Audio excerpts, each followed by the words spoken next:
What if a DNA test could change everything? When I found my biological brother Dan on Ancestry.com, I didn't expect him to become one of the most supportive people in my life. Tune in to Be Unmessable With to hear our story. And plus, you can hear how Dan used the law, mentorship, and media to connect thousands of people to their purpose and possibilities. Welcome to the Be Unmessable with podcast. I am your host, Josselyne Herman-Saccio, and I have a very interesting and special guest today. His name is Dan Schneider, and he's been a practicing entertainment, corporate, new media, intellectual property, and real property lawyer for more than 40 years. He is the executive director of the Florence Belsky Charitable Foundation, where he is passionate about helping good people connect and expand the community of creative entrepreneurs. He's got like a real mission to connect people. He also serves as the executive producer of Big Shoes Media, which creates and distributes transformative media that positively impacts people's lives. And an interesting fact is that Dan is my biological brother.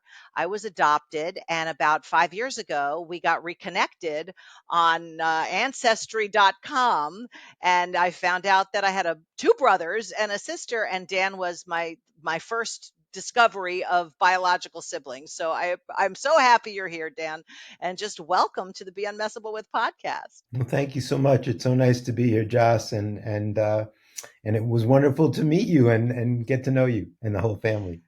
Yeah, and it really, I mean, I'm going to let you share a little bit more about how you ended up doing what you're doing. But for those of you listening, when you're adopted and you're searching and, you kind of don't think you're going to find, or maybe you'll find it's going to be a bad situation. This was the most perfect situation ever. Within a week, I was at a Seder with like 50 people in the family. I mean, it was like instant family, no separation. And it was, like just open arms. And I so appreciate how you and Elizabeth and well, everybody, all the Schneiders have really enveloped me into your family. It is like having a whole other family at this stage of life, so it's a blessing.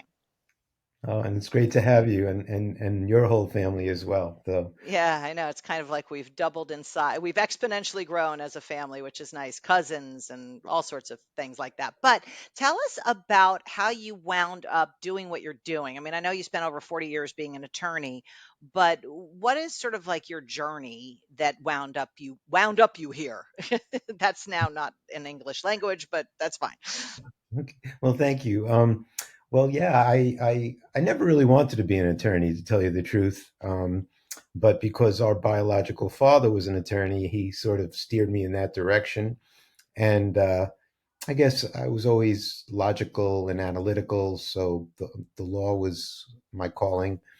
And and when I started practicing, I was drawn to the entertainment space because I had a lot of family members um, in the entertainment space, including an uncle who recently passed. And Mm. so I enjoyed working with creative people like yourself. And so that's always been part of my passion. And I also love to network. Throughout my life, networking is sort of a game, a challenge, and also it's helpful in one's career. I found out, and so I met through my dad, our dad. I met a So woman, weird, I know, to say that. It's kind of, and what's so funny is I hear you talk, Dan. When I was little, I wanted to be a lawyer. and you would have been a And great then one, by the way. You would but have been. and I ended up with like it's way too much school. So I bowed down to you and Elizabeth that went to law, all that school. I'm like, no way, I'm tapping out. But yes, so Well, it's and we'll get back to the education piece because it's important education, but nowadays the educational system is different.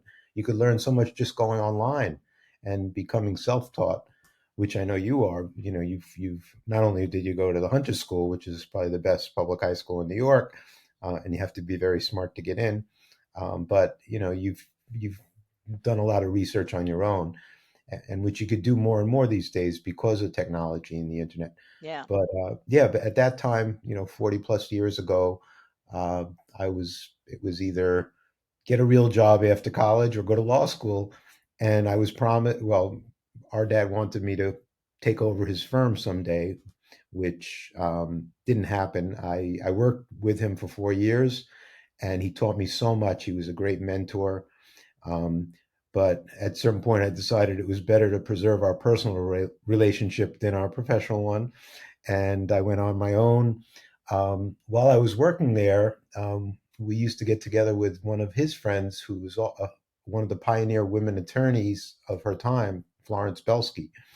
And she was at my bar mitzvah and was part of the family for a long time, and never had kids, never got married, and eventually introduced me to a woman who became my wife, Charlotte Fall, who was also a young attorney and who she was mentoring. So, so we and Charlotte took an office with my father and I, and was of counsel, and had her own firm, and that's how we started our personal relationship through the professional one. And so we're still together after 32 years of marriage plus 10 years of dating. So Florence was a good matchmaker, and a great mentor. So she was a mentor to many people, including non-attorneys, and Mm. she connected us with so many wonderful people around the world. She used to love to travel, and one of the things she taught me was that in order to stay young and vibrant, you have to surround yourself with younger people or people of all ages, multi-generational, intergenerational. And so um, about 20 years ago, in 2003, um, Florence started a foundation, Florence Belsky Charitable Foundation, and she asked Charlotte and I to be trustees, which we were happy to do. And then in 2007, she passed away. And in 2008, there was what we called back then the Great Recession. So a lot of Yes. our friends and family were losing jobs left and right. And we didn't understand the dynamics, what was going on. So we tried to pivot the foundation, um, whose mission is to connect people so they could share information and empower each generation to teach the others. We tried to pivot to help people get jobs and find employment opportunities, and that took some people several years. Some people had to go back to school or get retrained, and so the HR or human resources aspects have always been important to me. Among my values, I practiced some employment law. I did some mediation for the EEOC for a while. I was a contract mediator there. So, and I was very sensitive to employment discrimination, both because of race, religion, national background, as well as age. And more Yes. and more, age discrimination has become an issue on all sides of the spectrum. Older workers, younger workers, and I really am against any kind of discrimination in employment, and learned as a mediator that the laws on the books aren't always enforced. Hmm. So, and that's the case for many laws. As a lawyer, you find out there's the real world, and then there's the theoretical world. So just because there's a law on the books doesn't mean it's going to get enforced. And and I was very pro mediation for a long time. I started a company called Woodstock Mediation when we lived in Woodstock, New York, and I was a big advocate, but I found out that mediation favors the less powerful. It Hmm. doesn't favor the people with deep pockets who could afford to wait it out, to spend money on lawyers, like some people we know who are in trial today. And so it really helps the more powerful. It helps the least powerful. So the people with deep pockets don't like mediation, um, or arbitration for that matter, except if you're an employer and you don't want the employee to go to court, because arbitration has limited discovery. It favors the guilty party, and also the party with deeper pockets. So in any case, but I love practicing law. I loved helping people, as you do. I think helping people is one We of do. We our do have values. that and connecting people in common. It's amazing how much we have in common as siblings, not having known each other for, 50 years. It is kind of, the nature nurture conversation does come up in my head all the time, given so many of our synergies. When we first found each other, and I went onto your Facebook page, I saw we had something like 40 common friends. Like we've been connected all these years without even knowing it. It's amazing. but Yeah, making a yeah, difference is clearly one of your passions. yeah. No, no, and yours also. And so, and I think our other siblings as well. It's in their Yeah. DNA. And so, during the last 17 years that I've been running the organization, Florence is, and I still practice law, but semi-retired from practicing law now. Along the way, I started this film production company, which you mentioned, Big Shoes Media. I went into business with one of my long-term clients who was a writer, director, producer, and he brought in another friend of his. So we formed a three-person management team, and and I learned a lot from them because they had been, I had only been an attorney, but then once you're on the production side, you realize, dealing with clients, dealing with, and we did mostly PSAs for clients like the CDC, and we did some educational films and videos, documentaries, and they both wound up taking other jobs because startups are hard. Anybody who's done a startup realizes that it's only 20% chance that you're going to make it to the fifth year, Yep. and most of them don't.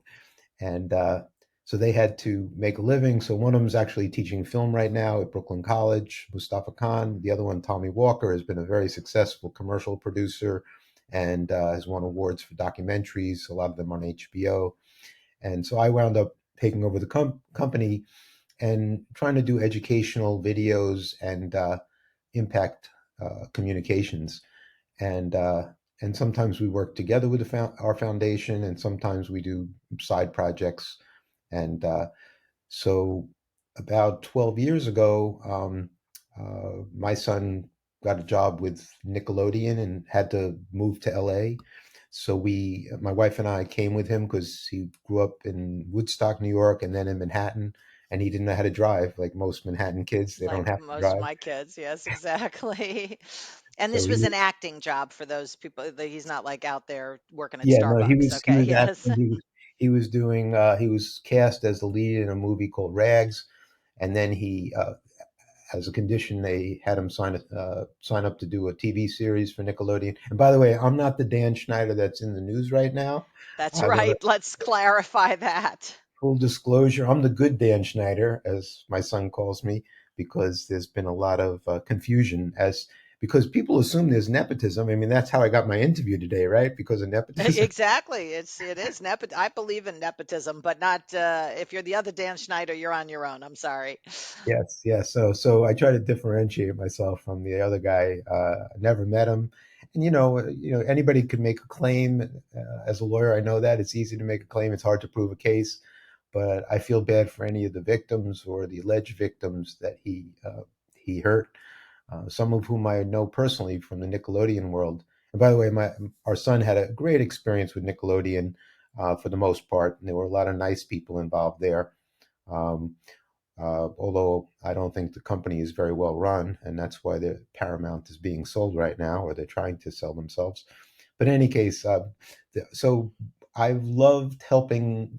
Many of our advisors have come from the entertainment space, um, uh, friends of our son, uh, clients of ours, and our foundation has over 1,500 what we call advisors, global advisors, including yourself. Thank you for being on our Yes, advisory board, absolutely. Thanks for inviting me.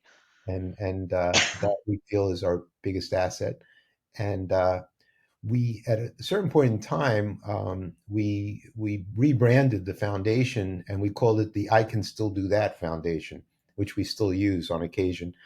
And and that was because post 2008 we saw a lot of age discrimination, people getting forced into retirement, and I was brought up to hate waste, and I still do. And my wife makes fun of me because I drink yesterday's coffee. They called it Lindell coffee back in the day. And There is no yesterday's coffee in my house because I finished the coffee. there you go, another thing we have in common. But That's I Here's always some right here.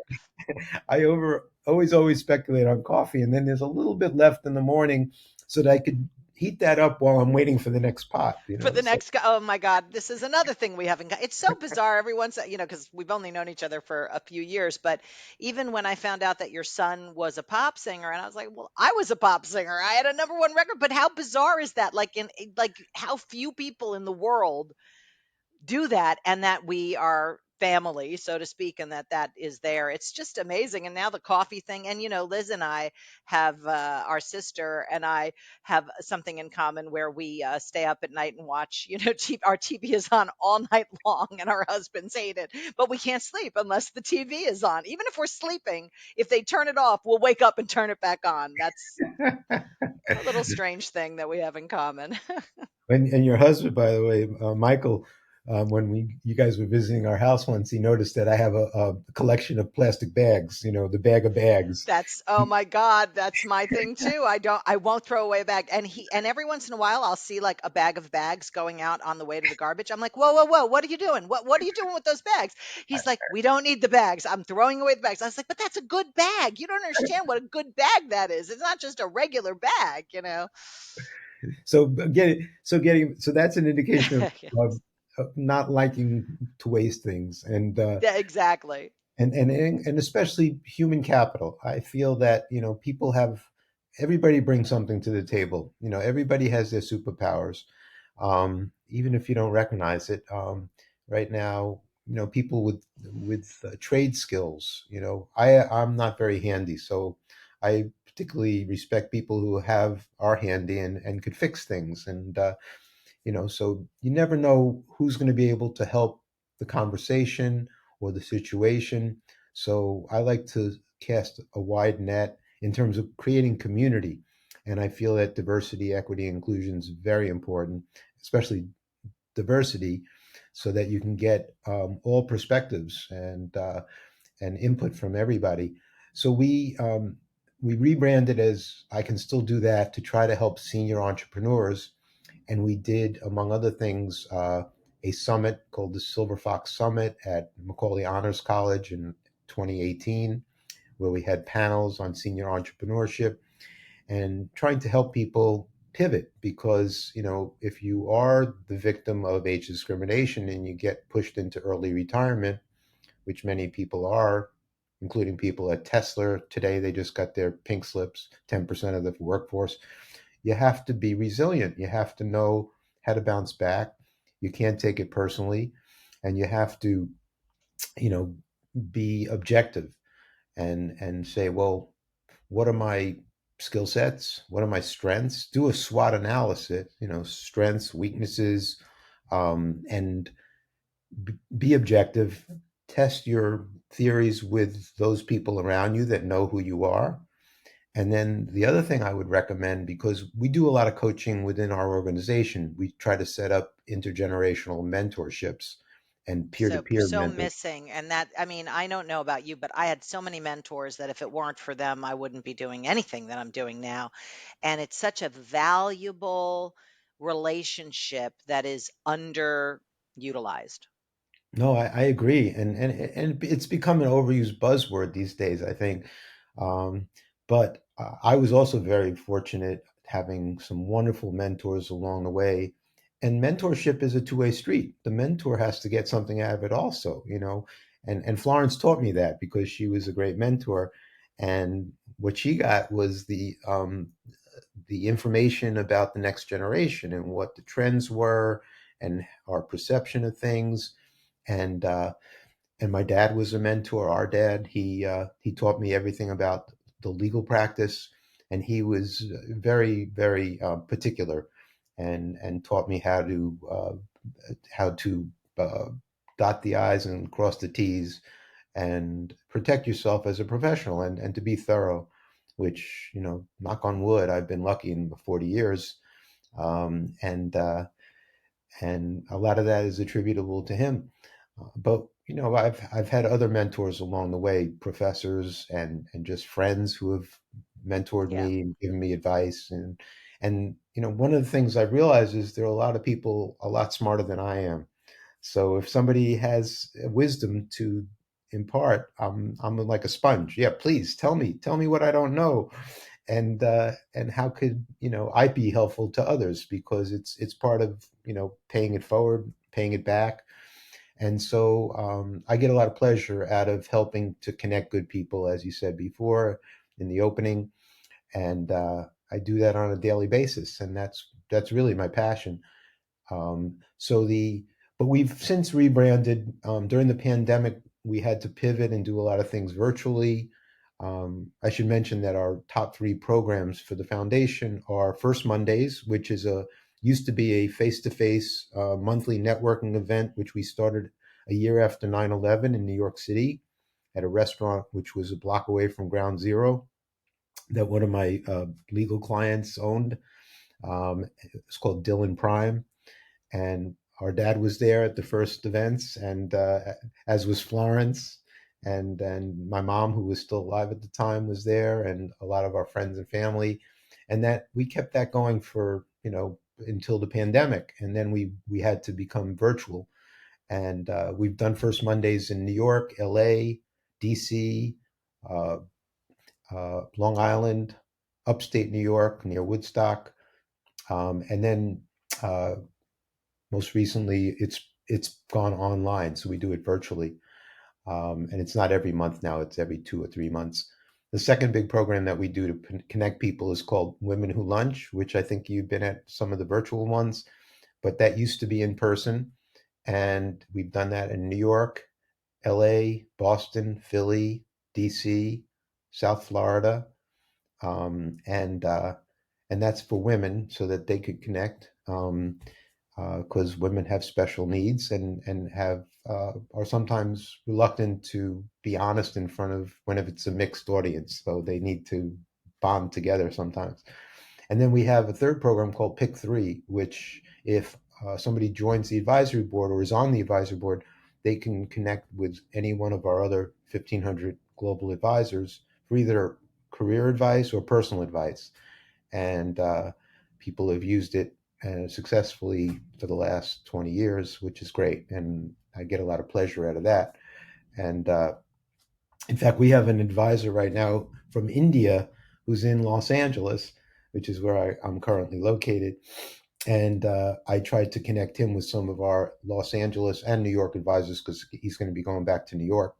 Um, and so, and once one of our young advisors was in India during the pandemic, he got together with her and met her for coffee. It's such a great resource, kind of like I remember I was in London a few years ago and I can't remember what happened. I threw my back out or something and we were chatting on WhatsApp and you were like, "Oh, I have an advisor in London who is a chiropractor or something." Like it was just like having, you're never more than three people away from anything you need or anything you're creating if you're open to asking for support, which I think a lot of people, that's a weak muscle for people, is asking for support because everybody thinks they have to do stuff on their own and be independent and all of that. So, what I love about what you're doing with the foundation and just in general, how you are is always like, well, who can I connect you to? How can I support you? You are a how can I help you waiting to happen. You are the space of support, which is unique and really, really powerful for the people around you because there's nothing I would hesitate to come to you for. Even if you didn't have the resource, you'd find a resource for me if I need it. You know what I mean? That's the experience of my relationship with you just in this short little 5 years that Well, we've known each other. thank you so much, and I feel the same. And no, I get joy out of that. That's the way I get joy, and I get. Wait, excuse me 1 second. I have a. We could edit that out. I had to No take the. problem. But in today, and thinking about and preparing for today, and how to be unmessable with that whole question. I, I thought about how I try to help people within the foundation and as a lawyer, and I think the first question is always well, what's your goal, and then to figure out if somebody doesn't have a goal, what should their goal be, and why. What's your why? And you probably ask people this all the time, and and is that goal practical? I want to be a professional basketball player, but I'm only 5'6". I don't know if that's going to happen. but I love basketball. But oh, maybe you could be a coach, or maybe you could be a trainer, or maybe you could be Or in the front start a office. league of, people under Short five people. eight that like to play the short, the Randy Edelman theme song will be, or Randy Newman theme song will be, you're going out on the court to short people. Yes, yeah, and so, but at one point in time, I was using a coach because I wanted to become a producer. I always represented producers, but I was like, well, how do I become a producer of film and Yeah. television? And so my coach said, well, Dan, you're in LA. This is the time to do it. You're spending more time in LA. And I'm not always in LA. I'm back and forth, New York, LA. But they told me, well, this is the time. And one of the things I love about you, Josselyne, is when we first met and I asked you to join the advisory board, you did it right away. You thought about it, but you didn't hesitate a long time Yeah. because some people just can't make a decision. But if something is not there's no big downside, then why not try it? Why not try something and see how it works out? And that goes with the job market also, to some extent. But getting back to the advice, and we get a lot of young advisors, and I feel bad because the pandemic's hurt people in the entertainment industry. The strikes have hurt people in the entertainment industry, and in every industry. The economy right now, the world in turmoil. Um, so it's really Turn on the hard to, news, there's something that'll mess with you yeah. So if you're awake. yeah, and you can't let that. You have to stick to your purpose, and so you have to know what the purpose is. So getting back to that, one of the things that I did when we were up in Woodstock was take some personality tests and aptitude Uh-huh. tests, and I found that very helpful because you sort of know who you are and what you like. But if you take these tests, and there's the Myers Briggs is the oldest one, I think, and now there's one The that I really like. Enneagram and Yeah, yeah. And then Clifton Strengths is something that I use a lot, and I recommend. And that the for $50 you could do a self assessment online at Clifton Strengths, find out what your top strengths are, and rather than lead by your weaknesses or try to improve your weaknesses, lead with your strengths. If and you're a people person, you're a connector, and that's what I am primarily. So I'm not very good with technology. I'm not good as a handyman. Ask my wife. But so that's why okay. would You have I? my husband for the handyman stuff. He's good with that stuff. Yeah, Michael is good. That's for sure. So people, have their strengths and their superpowers, and when you're trying to create a team, and I love to help create teams. Put the right players in the right positions, And so that's that what a producer does. It's a perfect job. I mean, I've been a producer for 30 years, and, producing is all about putting the right team together so that the machine runs right, right. So, smoothly. so you need to be able to pick the talent. Who'll be best as the quarterback, who'll be best as the lineman. Use a football analogy. Who'll be best as the pitcher, and who'll be best, as a third baseman, or who'll be best at the point guard, and Now go we Nick. got three sports going on. Now I'm like very, I did follow the sports, but I was like, we're mixing, but it's okay. I can follow. Yeah, so I prefer team sports, but uh, the knowing who you are and what drives you, what motivates you, because if you choose the wrong job or the wrong profession or the wrong team where the Or the values of wrong spouse, or the wrong spouse, yeah, but as that's many people that's do. that's a key team. That's central to happiness, having the right spouse, and the data shows that if you're happily married, you tend to live longer and happier life. And anyway, yeah, so team making, team building is really important, and within our organization. So first, I try to counsel people on who are they, and just the other day, one of our advisors came to me, and they have the curse of dimensionality. I don't know if our viewers know what that is, but that's when you're so good at so many things that you can't prioritize. What should I do first? What should I do? I'm good at baseball, football, basketball. whatever, tennis, golf.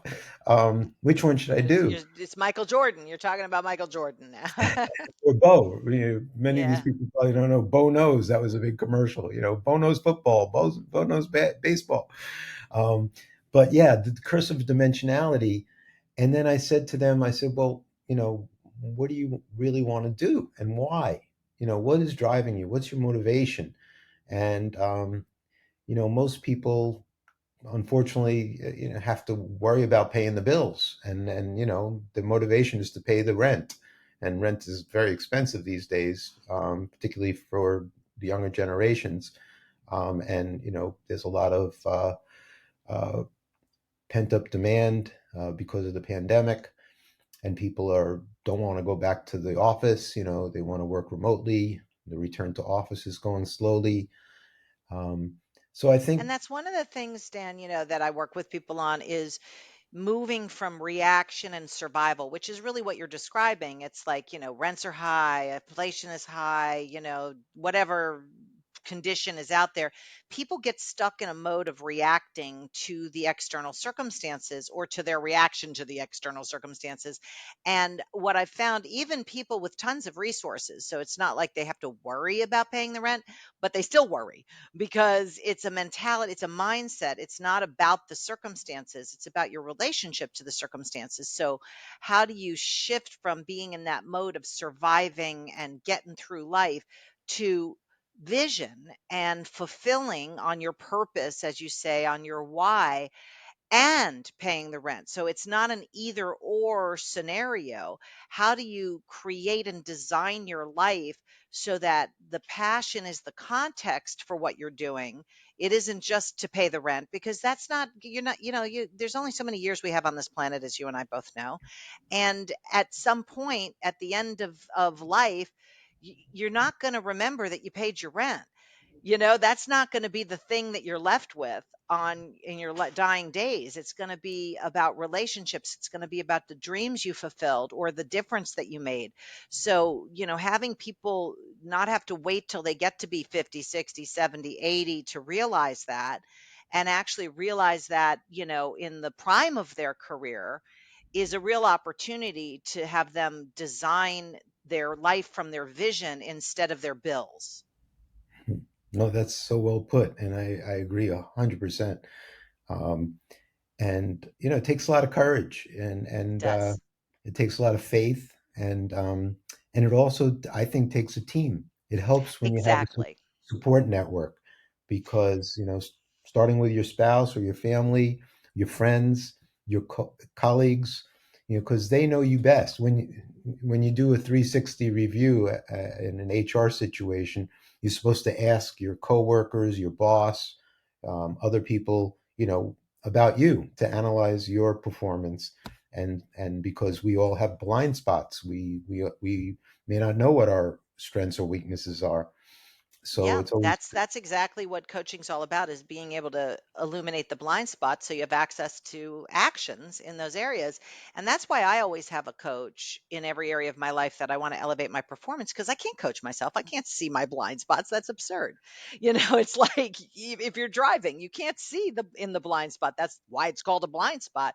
So I think what you're saying is so valuable for any age person to realize that no matter how old you are, no matter how successful you are, no matter how not successful you are, how young you are, you have blind spots. And in those blind spots are where the juice is.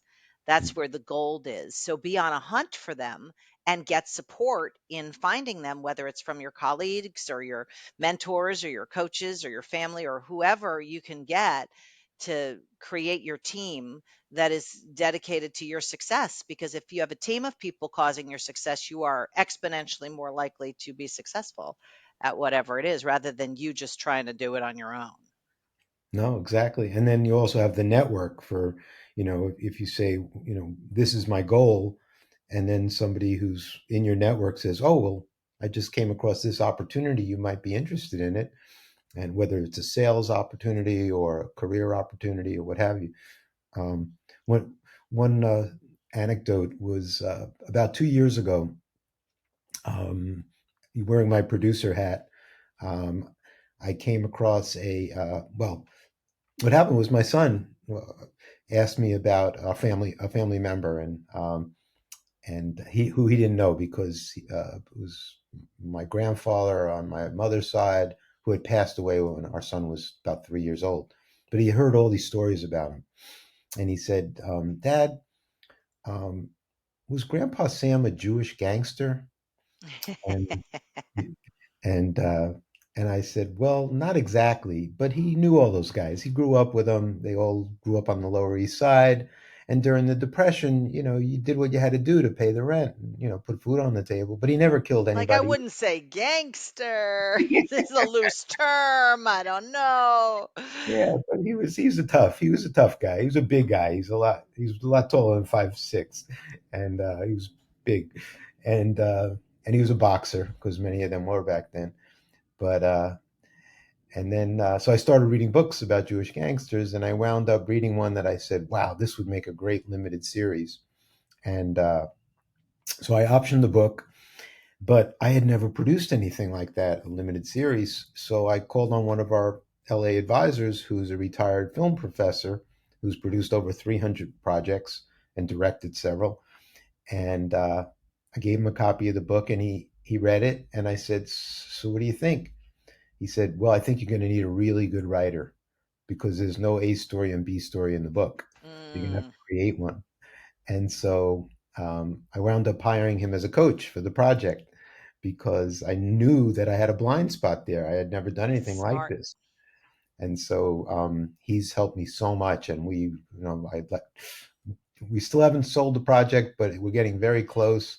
And we did find a great writer who's part of the team now, and WGA and a showrunner, and we've been pitching major production companies, and but we did get hit with a, roadblock, which was the writer strike and then the actor strike. So Sure. That was 6 months. Everything was shut down. exactly, so and so you never know what's going to happen, but in terms of resilience, we stuck with it because we believed in the project, we had faith in the project, we had faith in the team, and we supported each other. And we're still pitching. And my partner just spoke at one of my partners, the writer, just spoke at the Yale Student Film Festival this past weekend.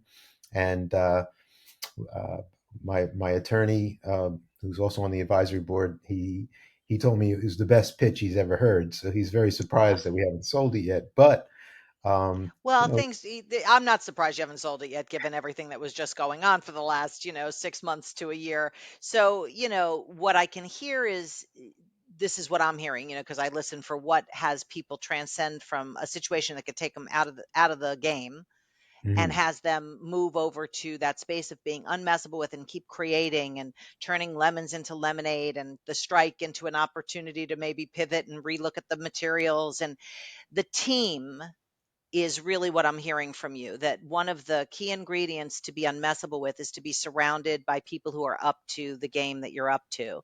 Because then, when one person misses a shot, you got the rest of the team to pull that person up. And not that you fall down when you miss a shot. Analogy didn't quite work out how I was planning it. But you know what I'm saying? It's like you've got people to have your back. mhm. No, no, exactly, exactly, and to support you because when you're trying to do something new, it sometimes it could take a long time. The sales cycle could be years. With a career, with a goal, with a project, it's longer and longer sales cycles these days. Even though certain things are moving much quicker, but anything new can take a while. So it's good to Well, it have only faith. takes one yes. Exactly, and so I'm in it for the long run because I really do believe in the project. It's a great And project. You sent me the book, I remember, and I was like, this is such a good story. This would make a great limited series. So I know it'll happen only no, thank you. because you're doing it. Yeah, well, no, I don't, and if you run into a roadblock, you figure out a way around it. You create your own path. During the strike, we had started pitching, and then we couldn't pitch because of the strike. So I developed a private label wine based on one of the characters. I think I may have sent you some of it. The Oh, yeah, you definitely always send me wine. but the we created a wine based on one of the characters in the series, as a way of reminding people about the series who we had already pitched. So, just to keep in people's on this radar, to remind them, because you don't, you want them to remember it. Oh wow, I remember that. I remember that pitch. I remember that series. It may not have been time last year, but now is a great time. So, And it's always a timing is great time everything. for wine. So, that's a good reminder. Timing I is love everything. what you're saying. I love it. And, if there's somebody that's listening today and wants to find out more about the advisory position, like being an advisor or finding out about how they could get advice from one of your 1,500 advisors, how can they find you? What's the best way to connect with you? Okay, well, our website is Flobel, FLOBEL.org. That's the main website, flobel.org. And my personal website, which I just posted to differentiate me from the other Dan Schneider, Is it is, the not that danschneider.com? Because no, that it's would have been a just, good URL. no, it's just danschneider.us. But my email is dan at I'll flobel.org. I was going to say I can put this all in the Oh, show in the notes, but you're chat. welcome to Okay. say it, but that way No, no, people can no. just click on it. Okay, yeah, you could just put it below in the bio box, or whatever they call it. Yeah, yeah, Yeah. I'll put everything, all the links that you send me, I'll put in there, and Okay, and thank and you. maybe by the time this airs, we will have a TV deal on the horizon for The this book, yeah, I could project. come back. You could invite me back as a guest if that and happens. That and would be great. and get the update. I think that would be a nice part two to this. And just the last question, what was it? I didn't think I was going to ask this question, but what was it like for you when you got the email or the phone call that you have a biological sister looking for you? Because that could definitely mess with someone. Like, what does she want? Blah blah blah. What was that experience like for you? Well, it was surprising because I had never heard about it before. Because we should disclose that um, apparently your biological mother never told our biological father that you were That I about to existed. become, Yeah, that you that's existed. right. So he never knew about you. And so it was a surprise, and a good surprise, because after I met you and Michael and the whole family, it was like, these are great people. I'm so happy to be connected with them. And you can't have enough support and friends and family. And so it was wonderful. And then, as you said, when I looked and saw we had so many friends in common and so much in common, and the fact that you were a pop star as a teenager, and my son was a pop star and on Broadway, and it was so many similarities. So it was it made it like it is a small world, and it's getting smaller all the time. So Yeah, and we be lived, nice. like 20 blocks away from each other. It's so bizarre. It's like, you think about how many times we could have bumped into each other, who knew, at something, and we may have. Yeah. But if there's anybody out there that is adopted or knows anybody adopted, do the DNA test, because I searched for many years, and when I did that, it was like pop. And you never know what you're going to find on the other end, and the blessing that it could be. And even if it's not such a good thing that you find on the other end, don't worry. You can be resilient. You don't have to go move in with these people. You can just know them, and that's it. We just got lucky that we like each other. Yeah, yeah, yeah. And it was a blessing. As you said, you can't have too many supporters and allies, and family are always usually the best allies, because they you have something in common. Any place that you have something in common with somebody is a potential ally. And you know what? Just to one quote before we leave, and Yeah. I was thinking about this because you had asked me in the questionnaire about challenging things that I'd had to overcome in the last couple of years. And I think as we get older, we have to deal with more and more health issues with friends and family, and and taking care of them, being caretakers, and ultimately, and life is short, and there's no pockets and shrouds, as they say, so you can't take it with you, and we're all, as Ram Dass said, we're all just walking each other home.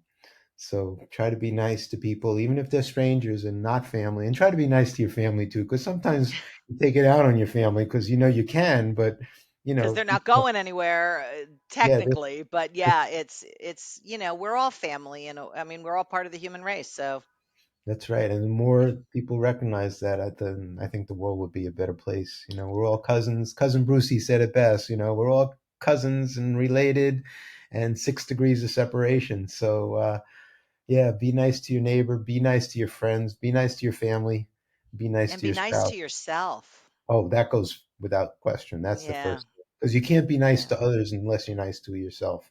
You have to yeah, love yourself first, and but also love others as well. So yeah. thank you for giving Beautiful. me the opportunity to share and to be my coach. You've coached me on many things over the years that we've known each other, and it's only been 5. So I look forward to future advice, future connections, and Well, I'm just coaching. And happy we're a resource for each other, and I love you, and I really appreciate you taking the time to be on the show, and I'm so happy that I found you.